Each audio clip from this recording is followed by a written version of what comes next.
sat on the floor, and they flew us from Greenwood, Nova Scotia, to Uplands, which is outside of Ottawa in Ontario, put us on buses. We went out to Petawawa Camp in an old age hut that the windows weren't in. There was no bunks. We slept on the floor. So that was my start to joining the Army. How my family felt, I think my mother was kind of upset, but my father was a World War I veteran, and he thought that joining the Army in the war would be a good experience for a young man. What kind of food did I have during the Korean War? Well, I wasn't sure what the first time I got to Korea I was eating, but I ended up with dysentery, and I was sent back to a Curie in Japan to the Australian hospital, and I was there for about a week. When I got out, somebody had looked at my background that I had been assistant store manager of Woolworths. So they put me in the quartermaster stores in Ebisu. And I spent the next 3 years in Ebisu, Japan, in the quarter stores. Actually, I had been promoted, but I never found out because the things that happened to you were in another city and never got to reach me. But anyway, so what I had was really with the Australians was their type of meals that you would have in Australia, which wasn't that much different from what you'd get here in Canada. What was the most dangerous moment? I never thought I was ever in danger. I've always figured my guardian angel up there to look after me. And was I scared? Not really, because I joined up at, I guess for a young man at the time, it was an adventure, and you look forward to it. Yes, I met some South Korean soldiers, but I never had to work with them. I worked mostly with the Australian Army. And how did the experience change your life? Well, one thing, because I've been in the Army and gone to Korea, I was qualified to go to university. And I did. When I came home, I went to St. Yvette's in Antigonish, and that's my graduation ring from St. Yvette's. Your experience? Well, I guess all experience, whatever you do, has a lot to do with your life. In fact, best laid plans of mice and men never work out because something else comes up that makes the decision for you. If I could relive my life? No, I'm pretty happy with my life.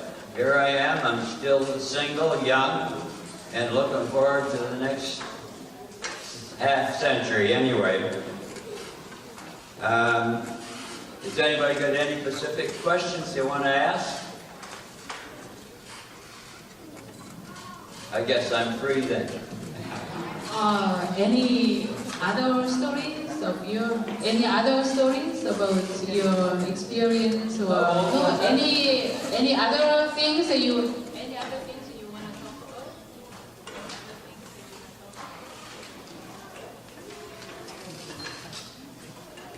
Well, I don't think it changed my life any, being a veteran, except that it gave me the qualification to go to university. And of course, university, when you graduate, a lot of things you have no control over. Because when I graduated, all the companies said I was too old, because that was before the Canadian pension program and the insurance companies. And they wanted a young guy just starting at 18, not some guy that's starting at 26. So, yeah, that was a big change there for me. Any other questions? Maybe other class? Yeah? I just have one question. ever gone back to Korea since you came back from Korean War?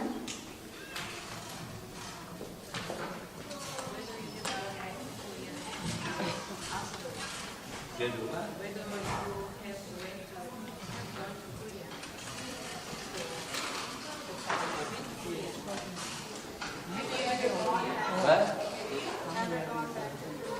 Oh, yes, yes.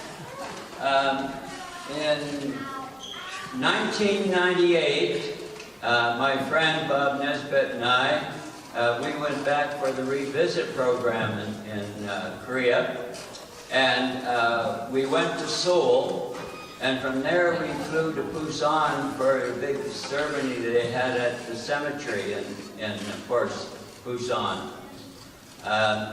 And one of the things we both noticed, where were all the rice paddies that we ran through when we were wet? They were now golf greens. So I guess that's why Korean ladies are among the top in ladies golf in the world. Any other questions? Yeah? I'm very deaf. That's from the artillery.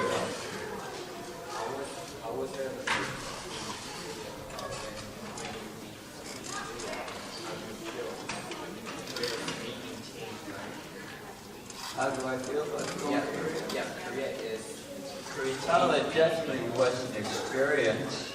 I never felt I was ever in real danger. I talked about the best laid plans of mice and men. Since I was an assistant store manager, they put me in the quartermaster stores, which they said you're qualified for that. So I had a hard time. They gave me a Sten gun. And I had a hard time ever getting it, even to get tested with it. Your background forces what's going to happen to you. Your choices don't mean a thing. 저기 어린 학생 하나 있네요. 여기 나와주세요. 좀 이따가 이 학생 먼저 하고. 어쨌든 그림을 무슨 느낌이냐고.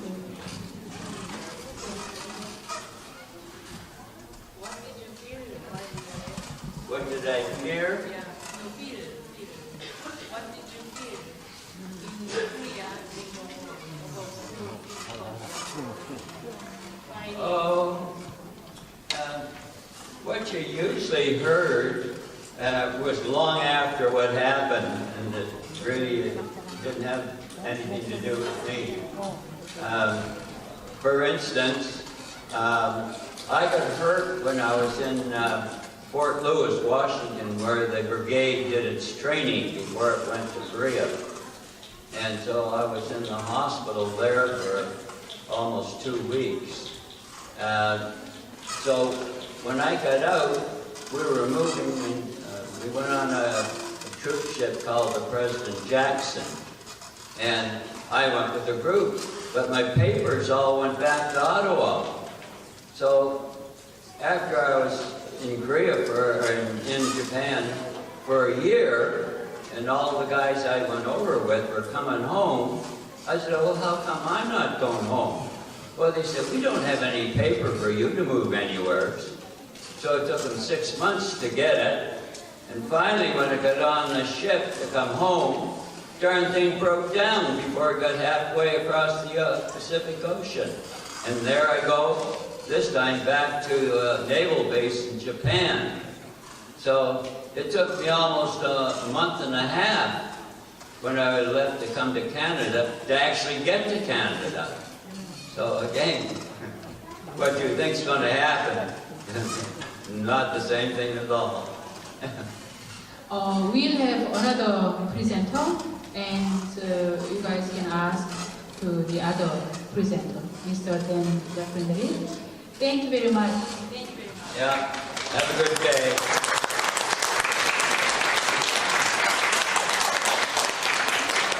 네, 감사합니다. 이제는 두 번째로 Mr. LaFreniere, 참전용사님께서 경험담을 말씀을 해주시겠습니다. Hi everyone, my name is LaFreniere. I was 19 years old when I enlisted, and closer? No? Oh yeah. Okay, I'll do it. I'll run right there.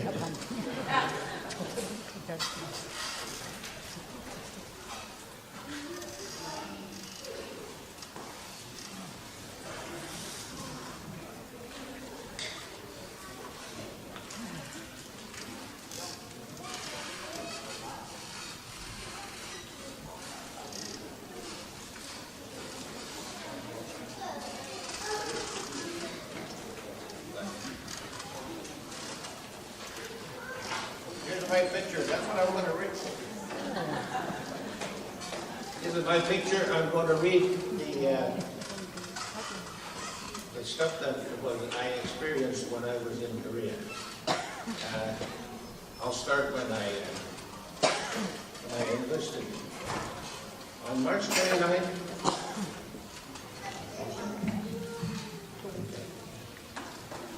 29th, I turned 19 years of age. And I joined the Canadian Army, who was recruiting soldiers to participate in the recent declaration of war in Korea. So my good friend Will Peevers and I enlisted. We were sent, first of all, to Calgary, Alberta, for basic training. Here we were assigned to be part of the 2nd Battalion, PPCLI, Princess Patricia's Canadian Light Infantry. Wolf and I completed our advanced training at Fort Lewis, Washington.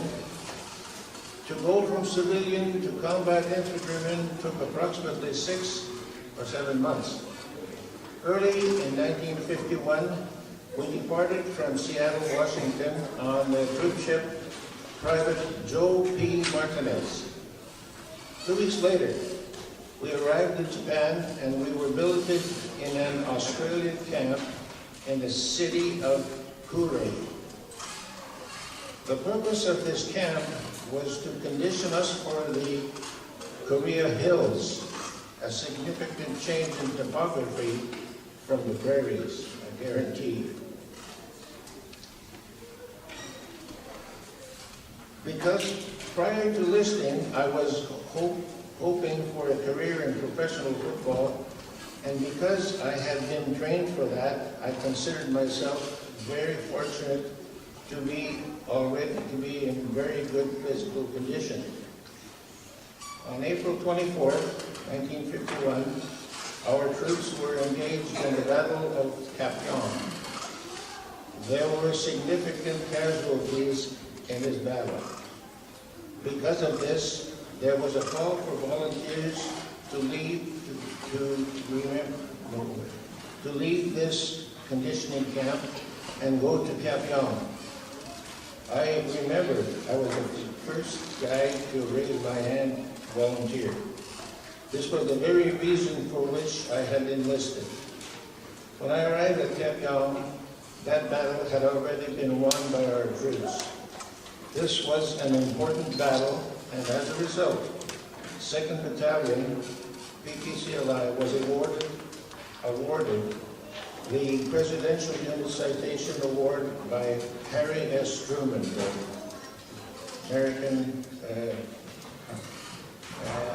American bigwig. Although I missed this battle, there were many more during my 14-month stint in the Korean War. Most of it spent in the trench. I spent my time on the front line, sometimes on patrol, sometimes on a stretcher, as a stretcher bearer, and as a medical assistant. The reason I became a helper to the doctor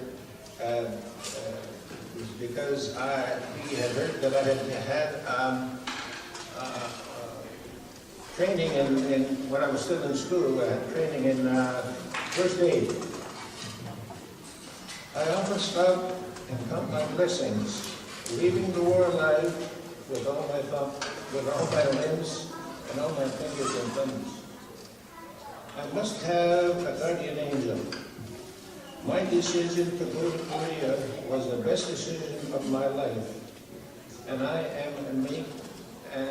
was the making of me.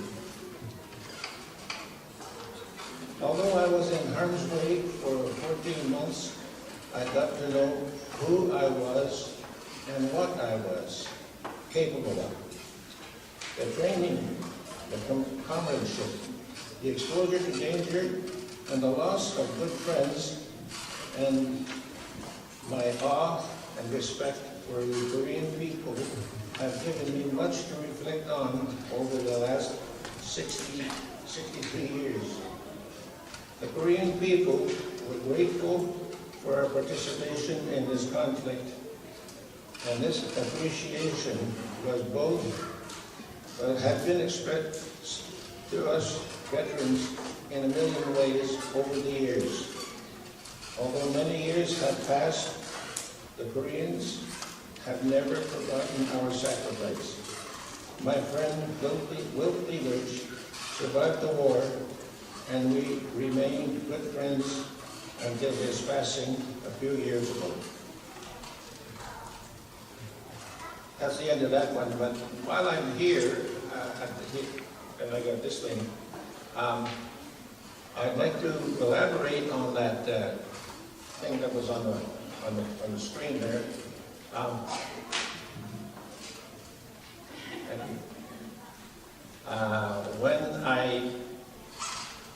When we were pushing the northern troops, we got past the middle of the Korean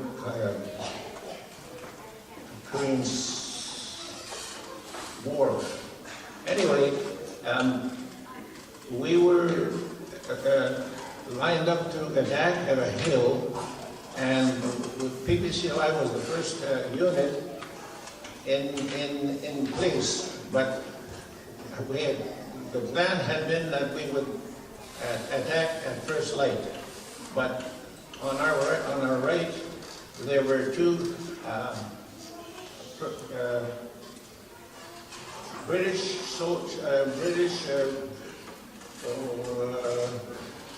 huge British from all over England. What was the name of that? The name doesn't matter. The point is, they had trouble getting on their situation, the place that they had to be at before the whole thing started. Well, what happened then, when we were my commanding officer was Major Slitton. Very, very nice man. He had been in the Second World War, and he knew so much that he took pleasure in training us based on his own experiences. And when we were on the reverse slope, and the command came that this was the time to start the war. Start the battle for that particular hill. And while we were there, I had a friend of mine right next to me. When we were on the target shooting in Calgary, this guy had all his bullets were in this big a spot. He was very, very accurate, and he was from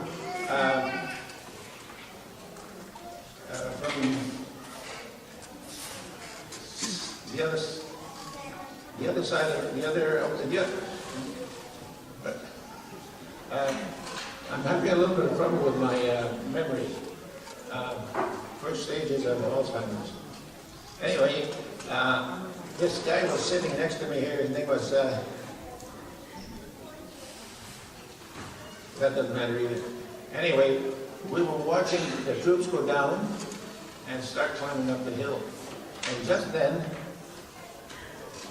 that buddy of mine said, "Hey, look, there's one of those Chinese guys." And he was running away from us and climbing that hill. And so we started shooting at him, both that guy and me.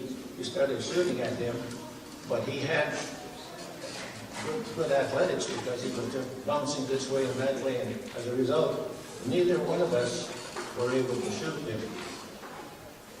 Anyway, I put that in my memory there because I thought to myself, if I was ever in a spot like that, that's what I could do. I would bounce from one side to the other. So, shortly after that, Major Swinton called me and he said, Lieutenant Cormier has been wounded. You have to go and see what you can do for him. So I said, how do I find him? So he took me aside and he said, there's a hill there. And then there's another hill that make a V. So he said, what I want you to do is go down the back of the hill and circle around about the base of the hill. And when you get there, you will see another V on that side there, and you'll be very close to where he is. So I said, okay. But when you're in a strange country and you don't know where the heck you're supposed to go, because every hill looks the same to me. Anyway, I got down to the bottom of the hill, and I oriented myself find that hill, that V rather, and as soon as I found the V, a bullet went past me, very close to my left shoulder or arm, and almost simultaneously another one hit the ground about there. And needless to say, immediately I was running uphill, up that hill, and it was a pretty steep hill. And but before I got to the top of the hill, my thighs were just burning with the exhaustion. I was just very, very tired. Anyway, I got to the top of the hill and I threw myself over onto the reverse side, and I know that I felt two bullets go by my head, one on each side. Because by that time, I'd been there a long time, and I knew, I could tell when bullets were flying around. Anyway, I made it there, and as soon as I got my breath back, the guy that was with that Lieutenant Cormier, he had taken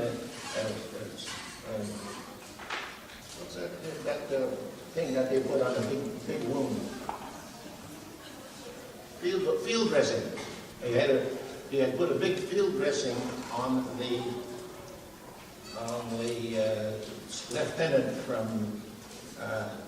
from another regiment, but he wanted to be where there was action, because there was a lot of action as a PPCLI was, so he transferred to us there. And the guy that was with him started hollering at me, "Get over here, get over here." So I was over there, and Lieutenant Cormier was sitting on a little bit of a hump, about the size of those cases there. But it was just a natural hump.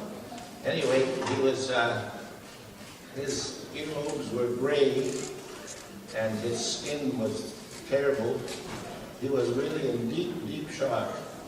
And the man was convinced that he was dying. So I said to the kid, where is he wounded? The kid said, well, I put field dressing on him, but he said he really lost a lot of blood. So anyway, we took the field dressing off, because I had to see what I had to deal with after we got the field dressing off. And it turns out that as soon as we got the field dressing on, he turned like this to his side and he spat out a red glob. What it was there was a small artery in his, what is that? In his small artery was pumping blood in his mouth, and he was drowning in his own blood. And so he got very, very excited. And what I couldn't figure out was how I was going to help this guy, because the bullet had gone from the right side, open mouth, and out this side, but hadn't broken a tooth. His teeth were all solid. I thought to myself, holy mackerel, you know, how the heck am I going to fix this? Because I wanted to stop the bleeding, prevent it from drowning him, because we were on a hill, and I don't know how long it would take before they sent us a helicopter here to take him out. Anyway, I put on my stuff. I had a whole bunch of stuff, including my weapon.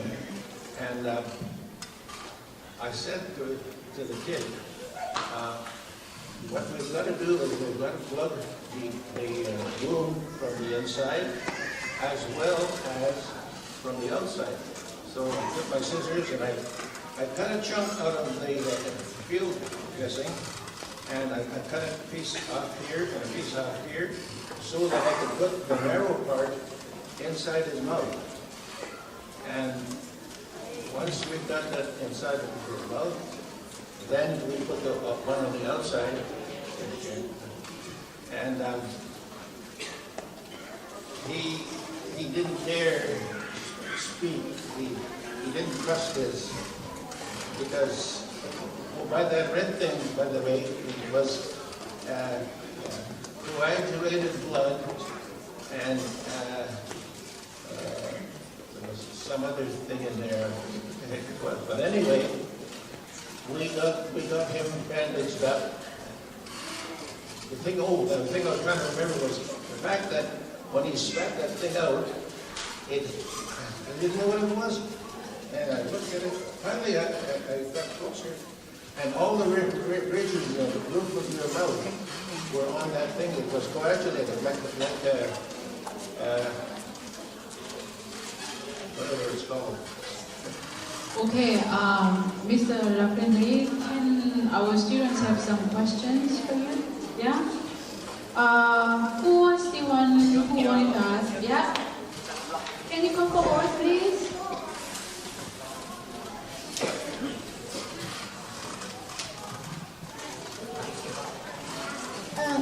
How did you start to fight like that?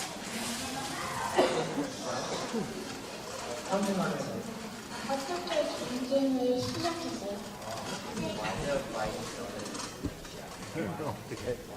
Why did the war start? Or question, yeah, why did the war start between the North and the South? Yeah, well, the North Koreans attacked the South Koreans. That's how it started. And there was a lot of fighting going on.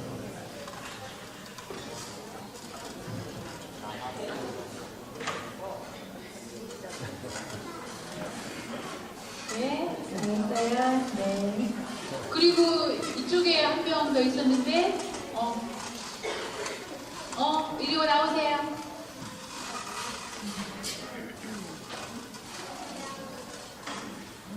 그렇지.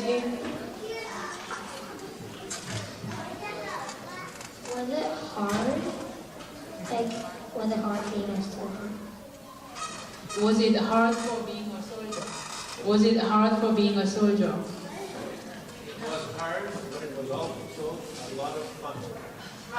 Really, it was a lot of fun, because you have camaraderie. All the guys that are there are all in the same boat, and you have to watch out for one another. By the way, how old are you? 8 years old? You know, when I was your age, I was older than that. Yeah? 됐어? 질문 됐어? 답 들었어? 오케이. 그리고 또 정혁이 나오세요. What did you do in the war?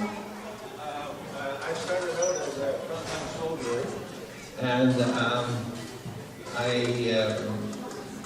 worked with the doctor, the MO, the medical officer, and he taught me a lot of stuff about helping people that had broken arms and stuff like that. And I did that till the 2nd Battalion went home, but I couldn't go home because the 2nd Battalion had not had a person to help the doctor. When they relieved us, they brought their own doctor, but he felt that he needed someone, so they made me volunteer to stay. 됐어요? 그럼 질문을 한 명만 더 받겠습니다. One more question, one last question. 네, 나오세요.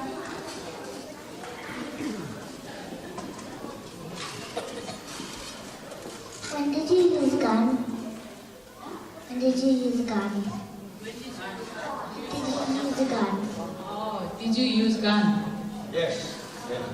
I had, first of all, when I joined the Army, they gave me a big long gun.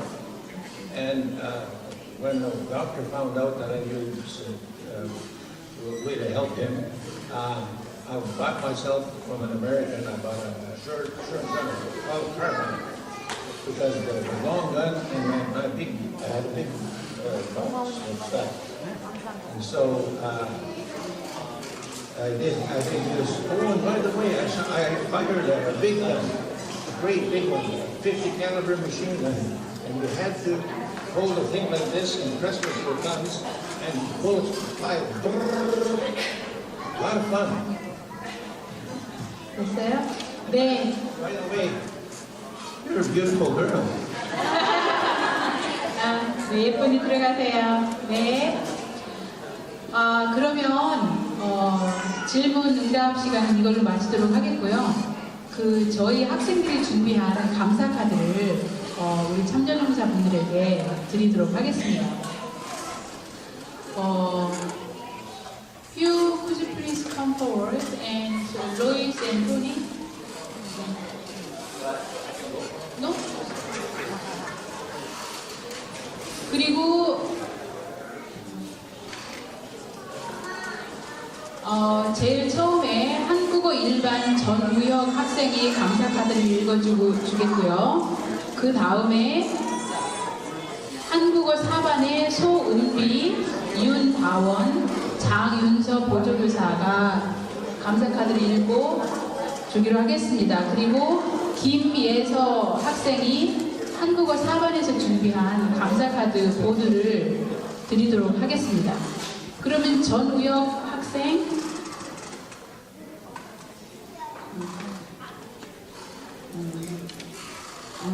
전우혁 학생, 할아버지에게 우리나라를 지켜주셔서 정말 고맙습니다. 힘든 경쟁터에서 멋지고 용기 있는 할아버지가 진짜 대단한 것 같아요. 오래오래 건강하세요. 전우혁. 영어 읽을게요. Dear grandfather soldier, thank you very much for protecting our country long time ago. I know that the war was very hard for many soldiers. You are really great and cool because you were so brave in the Korean War. I hope you live long and happily. From Alex Woo-hyuk-chun, grade 1.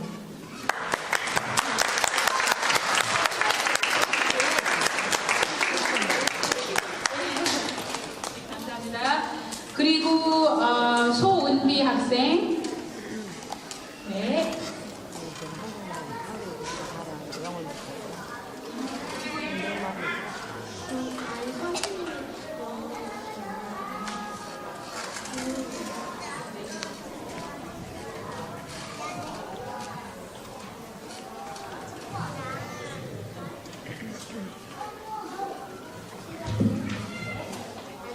안녕하세요. 나는 서울이에요.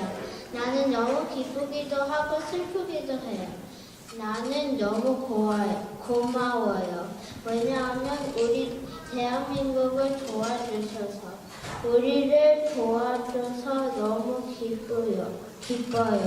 근데 나는 본인이었으면 너무 슬플 것 같아요.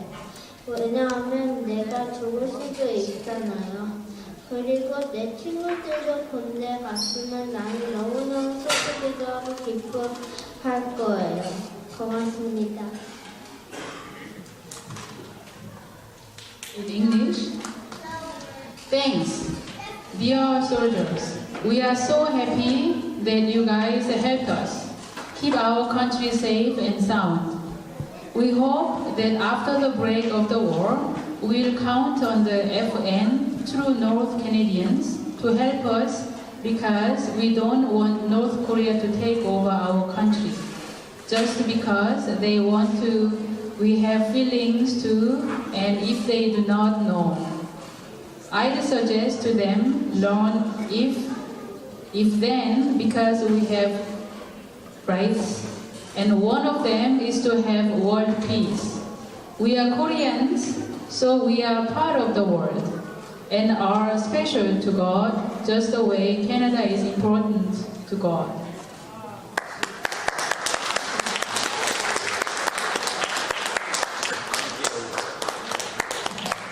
네, 감사합니다. 그리고 윤다원 학생,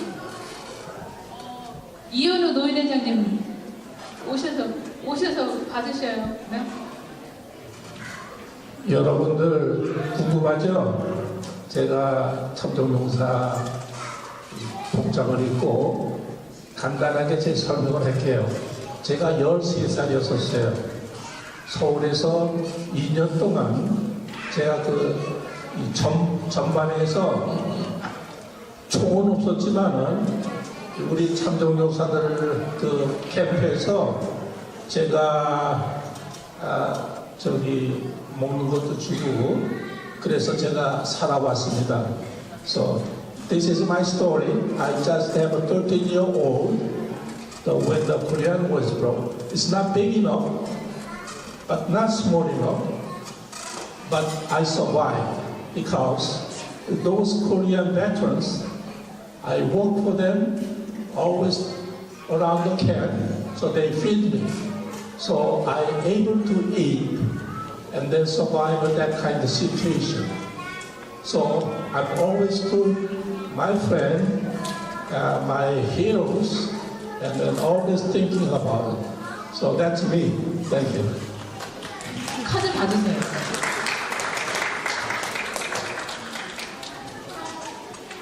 할아버지 고맙습니다. 우리 나라를 지켜줘서 고맙습니다. 돌아가신 할아버지도 고맙습니다. 목숨을 걸고 싸워준 할아버지를 진심으로 고맙습니다. 저는 할아버지 존경합니다. 저는 할아버지가 건강하게 기도할게요. 한국 국민들 도와줘서 고맙습니다. 윤다원 학생이고요. Thank you for saving Korea. How is in heaven, I'm still thankful. How use their life to fighting, I'm more thankful. I respect everyone how fighting. I pray for you to be healthy. Thank you, veterans, helping Korea. 하원.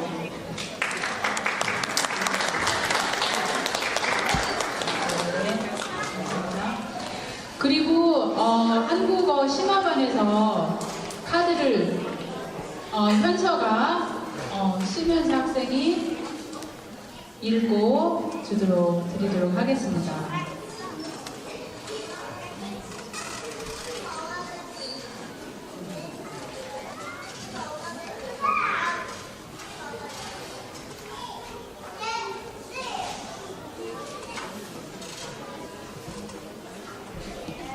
It was difficult situation.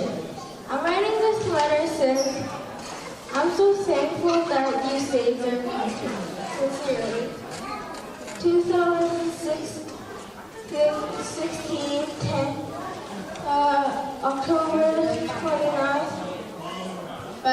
birthday is November 15, so. 알겠어요. Thank you.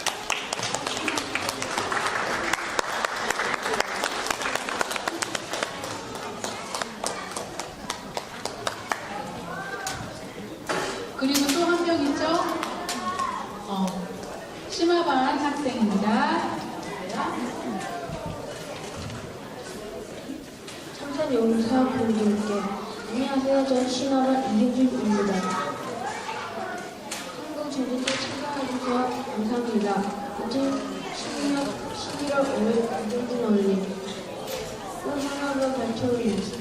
Hello, my name is Dustin from Korean school.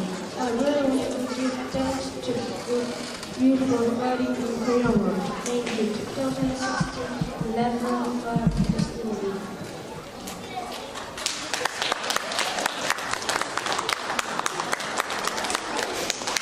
네, 그리고 마지막으로 한국어 사반에서 땡큐 보드를 만들었습니다.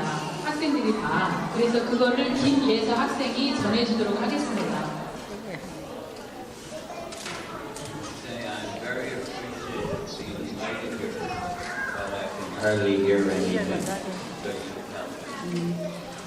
휴 씨가 여기 오신 거, 초대받아서 오신 거 굉장히 감사하고 좋은데 귀가 안 좋으셔서 많이 들을 수 없다고 안타깝다고 하십니다. 네, 근데 굉장히 감사하다고 하십니다.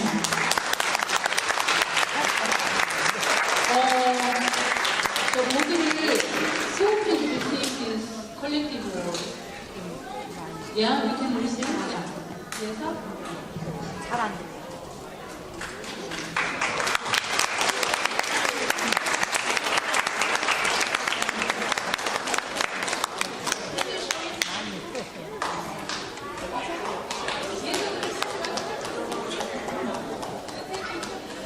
Why don't we, this is the rest of the cards that you can deliver to the veterans. Why don't we take a picture of all veterans? Maybe all with our students? Yeah. Possible? Yes?